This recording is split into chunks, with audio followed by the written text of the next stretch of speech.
Hey guys, आज के हमारे मूवी का टाइटल है आर वी इन लव। यह एक बहुत ही प्यारी लव स्टोरी है। इस मूवी की फीमेल लीड का नाम सोजंग रहता है। उसकी फैमिली में बस उसकी माँ है जिन्हें अल्जाइमर होता है। इस बीमारी में इंसान को कुछ भी याद नहीं रहता और वो अपनी पास्ट की यादें भूलने लगते हैं। सोजंग एक कैफे में काम करती थी, इसलिए अपने माँ के लिए एक केयर टेकर हायर कर रखा था। और इस मूवी के मेल लीड का नाम सियोंगजे होता है, जो उसी कैफे का मालिक होता है जहाँ सोजंग काम करती थी। सियोंगजे सोजंग को बिल्कुल भी पसंद नहीं करता था। सोजंग के सारे कामों में उसकी गलतियाँ निकाल उसे बुरी तरह डांटा करता था। एक शाम जब कैफे बंद करने का वक्त होता है, तभी अचानक से बहुत जोर बारिश शुरू हो जाती है। और क्योंकि सोजंग उस रोज लेट तक काम कर रही थी, तभी एक ओल्ड लेडी सोजंग से उसे बारिश रुकने तक वहां रहने देने के लिए कहती है, जिसके लिए सोजंग मान जाती है। सोजंग उस ओल्ड लेडी के लिए कुछ खाने को लाती है और फिर अपने काम में बिजी हो जाती है। कुछ देर बाद जोर से बिजली कड़कती है, जिसे सुन सोजंग उस ओल्ड लेडी को देखने आती है, पर वो वहां से जा चुकी थी। उस ओल्ड लेडी ने एक बुक के साथ एक नोट टेबल पर छोड़ा था, जिसे सोजंग देखती है। उस नोट पर लिखा है, यह बुक तुम्हारी हेल्प करेगी। फिर वो उस बुक को देखती है। वह एक ग्रीन कलर की मैजिकल बुक होती है, जिस पर सुनहरे अक्षरों में आर यू इन लव लिखा था। सोजंग उस बुक को ओपन करती है, जिसमें लिखा होता है कि तुम्हारे पास लव रिलेटेड जितने सवाल हैं, उन सवालों के जवाब इन बुक से मिल जाएगी। सोजंग उसे टेस्ट करने के लिए एक क्वेश्चन पूछती है, क्या कभी मुझे किसी से प्यार होगा? और पेज टर्न करती है। उसमें लिखा होता है, जल्द ही तुम्हें कोई प्रपोज करने वाला है। सोजंग को इस पर बिलीव नहीं होता और इस बुक के बारे में सोच ही रही होती है कि सियोंगजे आ जाता है और फिर से सोजंग को इतनी देर लाइट्स ऑन रखने के लिए डांटने लगता है और उसे घर जाने कहता है। सोजंग कैफे बंद कर निकल ही रही होती है कि सियोंगजे उसे अपने साथ चलने कहता है, जिसके लिए सोजंग मना कर देती है। पर सियोंगजे सोजंग की बात काटते हुए कहता है कि इतनी रात हो गई है, अगर तुम्हारा एक्सीडेंट हो गया तो मुझे ही बढ़कर कंपनसेशन फी देना पड़ेगा। इस बात पर सोजंग सियोंगजे के साथ जाने के लिए रेडी हो जाती है। सियोंगजे सोजंग को ड्रॉप करने के बाद तुरंत ही वहां से चला जाता है। तभी एक आदमी, जो कि सोजंग का न्यू नेबर होता है, वो उसे प्रपोज कर उसका कॉन्टैक्ट नंबर मांगता है। सोजंग उसे यह कहकर मना कर देती है कि वो ऑलरेडी किसी को लाइक करती है। उसके घर पहुंचते ही उसकी माँ की केयरटेकर ऑलरेडी उसका इंतजार कर रही होती है और सोजंग को देख वो उनसे अपनी जॉब छोड़ने की बात करती है, क्योंकि अब सोजंग की माँ को संभालना बहुत मुश्किल होता जा रहा था। उस केयरटेकर को जॉब छोड़ने की बात सुन सोजंग उनसे जॉब ना छोड़ने के लिए रिक्वेस्ट करती है, क्योंकि उस सोजंग का व्यवहार उस केयरटेकर के लिए शुरू से ही बहुत अच्छा था। इसीलिए वो सोजंग की बात मान जॉब नहीं छोड़ती है। अगले दिन सोजंग अपने काम पर जा रही थी, तभी एक बस स्टॉप पर एक और लड़का उसे प्रपोज कर देता है। उसे भी वो मना कर देती है। कैफे में भी एक कस्टमर उसे प्रपोज कर कहता है कि मुझे तुम अगले हफ्ते रिप्लाई देना, मैं अगले वीक फिर आऊँगा। अगले सीन में सोजंग एक नई डिजर्ट बना रही थी, जिसमें उसने main ingredient traditional Korean Honey use किया था। तभी वहाँ सियोंगजे आ जाता है और उस डिजर्ट को टेस्ट करता है, पर उसका टेस्ट कुछ अच्छा नहीं लगता है। इस वजह से वो उस डिजर्ट को डस्टबिन में फेंक सियोंगजे सोजंग को डांटने लगता है। अगले सीन में सोजंग अपने घर पहुँच जाती है और वापिस से वही मैजिकल बुक निकालती है और फिर एक क्वेश्चन करती है, क्या आज के दोनों प्रपोजल रियल थे? और फिर उस बुक में लिखा होता है, यह इम्पॉसिबल नहीं है, अगर तुम बिलीव करोगी तो यह रियल हो जाएगा। फिर सोजंग एक और क्वेश्चन करती है, तो क्या यह सचमुच में रियल है? बुक खोलती है तो लिखा रहता है, जब डार्कनेस खत्म हो जाएगी तो सच खुद ब खुद सामने आ जाएगी।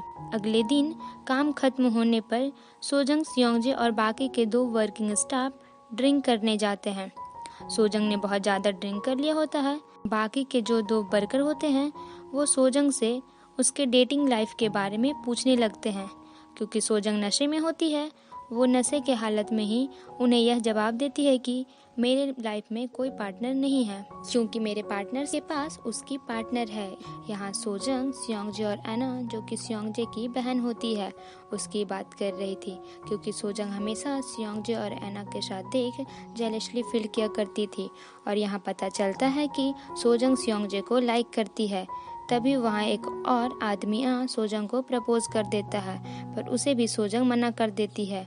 फिर वो सॉरी बोल वहाँ से चला जाता है, क्योंकि सोजंग ने बहुत ड्रिंक कर लिया था, इसलिए उसे घर छोड़ने के लिए स्योंगजे जाता है। सोजंग नशे की हालत में स्योंगजे से कहती है, तुम बहुत बुरे हो, मेरी बनाई हुई डिज़र्ट इतनी भी बुरी नहीं थी। तो स्योंगजे रिप्लाई में कहता है कि तुम बहुत फनी हो। इतने में ही सोजंग स्योंगजे की फ़ोटो ले लेती है, जो कि उसके जीप में टंगी होती है, और स्योंगजे को मना करने पर भी उसे खुद के पास रख लेती है। अगली सुबह जब सोजंग को होश आता है और कल रात की अपनी हरकत याद आती है, तो उसे बहुत एम्बैरेसमेंट फील होता है। और फिर उसकी माँ की केयरटेकर बताती है कि तुम्हें तुम्हारे बॉस छोड़ने आए थे। यह सुनकर वह शॉक हो जाती है और इसके साथ ही और भी एम्बैरेस फील करने लगती है। फिर जब वह रेडी होकर कैफ़े के लिए निकल रही होती है, तभी उसकी माँ की केयरटेकर एक केक का पीस खाने के लिए देती है और बताती है कि यह तुम्हारी माँ ने बनाया है, जिसका main ingredient Korean traditional Honey था, जो कि सोजंग को बहुत अच्छा लगता है, और वो भी ट्रेडिशनल कोरियन हनी यूज़ कर यही केक बनाने को फिर वह कैफ़े पहुंचकर यही केक बनाने में लग जाती है। स्योंगजे उस केक को टेस्ट करता है। इस बार केक वाकई में काफ़ी टेस्टी बनी थी, तो वो इस डिज़र्ट को सर्व करने के लिए अप्रूवल दे देता है। सोजंग बहुत खुश होती है। नेक्स्ट सीन में दिखाया जाता है कि एक डिलीवरी बॉय स्योंगजे के लिए एक पार्सल लाता है। सोजंग उसे रिसीव करती है और वो खुद ही स्योंगजे को देने जाती है। सोजंग स्योंगजे के ऑफिस के बाहर ही होती है कि उसे स्योंगजे को डांटने की आवाज़ सुनाई आती है। स्योंगजे एना को डांट रहा होता है, क्योंकि एना अपनी स्टडी की वजह से 2 सालों के लिए यूएस जाने वाली थी, इसलिए स्योंगजे उसके लिए फिक्र जाहिर कर डांट रहा होता है। पर सोजंग को यह लग रहा था कि वो लॉन्ग डिस्टेंस रिलेशनशिप को लेकर गुस्सा है, और इसलिए वो एना को अपने से दूर नहीं जाने देना चाहता। इस बात से सोजंग बहुत डिस्टर्ब होती है। अगली सीन में सोजंग अपने काम खत्म कर जा ही रही होती है कि तभी स्योंगजे आकर उसे राइड ऑफर करता है, पर सोजंग मना कर देती है। स्योंगजे कहता है कि तुम्हें कल के लिए कुछ नहीं कहना। सोजंग को कल नशे वाली बात याद आती है और एम्बैरेसमेंट की वजह से वो कहती है कि नहीं, मुझे कुछ नहीं कहना, पर फिर भी स्योंगजे सोजंग को अपने साथ चलने कहता है। तभी एना आ जाती है और उसके साथ जाने के लिए जीप में बैठ जाती है, क्योंकि स्योंगजे अभी तक एना से गुस्सा होता है, इसलिए एना को अपने साथ चलने से मना करता है। और दोनों, क्योंकि आज ही बहस हुई होती है, इसी वजह से दोनों अपना अपना फ्रस्ट्रेशन निकाल बहस करने लगते हैं। यह सब देख सोजंग कहती है कि तुम दोनों को शांति से बैठकर बात करनी चाहिए, और वो वहाँ से चली जाती है।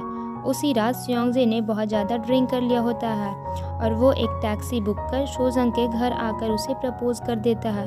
प्रपोज करने के बाद कहता है कि मैं तुम्हें 2 दिन का वक्त दे रहा हूँ, 2 दिन के बाद मुझे तुम्हारा रिप्लाई चाहिए। यह कहकर वो वहाँ से चला जाता है। अगले दिन रास्ते में वो अपने उसी नेबर को देखती है जो उसे प्रपोज किया था। अब वो किसी और लड़की का नंबर मांग रहा था और उसे डेट पे चलने के लिए कह रहा था। और फिर जब वो कैफ़े पहुंचती है तो वहाँ भी देखती है कि जो कैफ़े वाला लड़का जिसने उसे प्रपोज किया था, वो भी किसी और लड़की के साथ उसी कैफ़े में डेट पे आया हुआ था। यह सब देख सोजंग बहुत गुस्से में आ जाती है। उसी दिन उसे अपनी माँ को चेकअप के लिए हॉस्पिटल ले जाना होता है, पर उसकी माँ की रिपोर्ट में कुछ इम्प्रूवमेंट नहीं होता है। इन सब के कारण सोजंग काफ़ी दुखी और इमोशनल हो जाती है। अगले दिन सोजंग कैफ़े में होती है और उस मैजिकल बुक के बारे में सोच रही होती है, क्योंकि उस बुक की बातों से सोजंग बहुत ज़्यादा कंफ्यूज हो चुकी होती है। तभी वह फिर एक क्वेश्चन करती है और कहती है, प्लीज़ इस बार सब कुछ साफ साफ बता देना। और बुक खोलती है। उसमें लिखा होता है, तुम एक कदम आगे की ओर लो और पीछे मुड़कर देखो, तुम्हें वो इंसान दिख जाएगा। वो वैसा ही करती है। उसके पीछे स्योंगजे खड़ा होता है।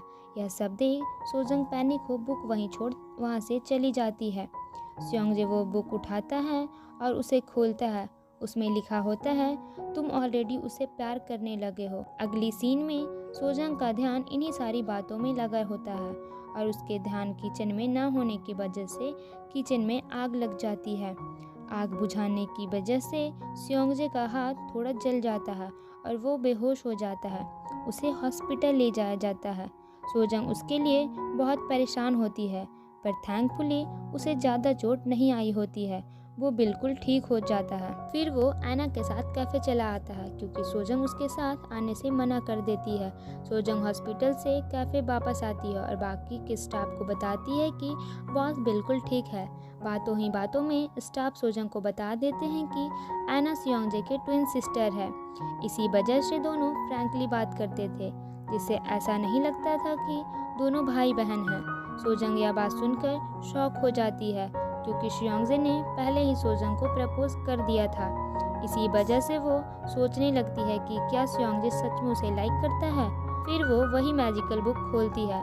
उसमें लिखा होता है कि थोड़ा वक्त लो।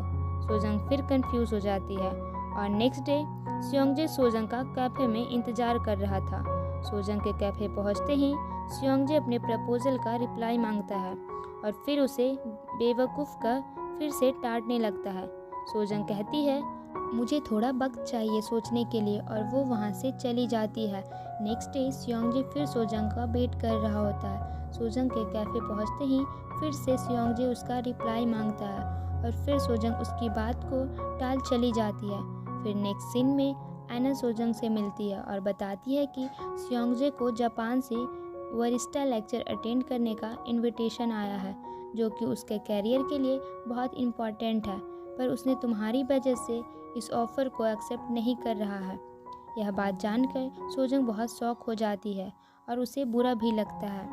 अगली सीन में ऐना सोजंग को जापान के एक डिज़र्ट स्कूल का वाउचर देते हुए कहती है कि यह एक बहुत अच्छा इंस्टीट्यूट है।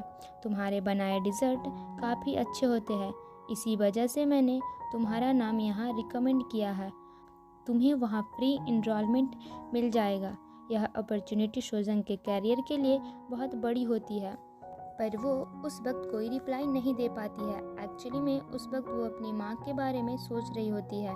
उसके चले जाने के बाद उसकी माँ का ध्यान यहाँ कौन रखता। सोजंग उस मैजिकल बुक से हेल्प लेने का सोचती है, पर इस बार बुक ओपन करने पर उसमें कुछ भी लिखा नहीं होता है। सोजंग परेशान हो कैफ़े के बाहर कहीं अकेले बैठ इस सारी बातों को सोच रही होती है। तभी फिर बिजली कड़कने की आवाज़ सुनाई देती है।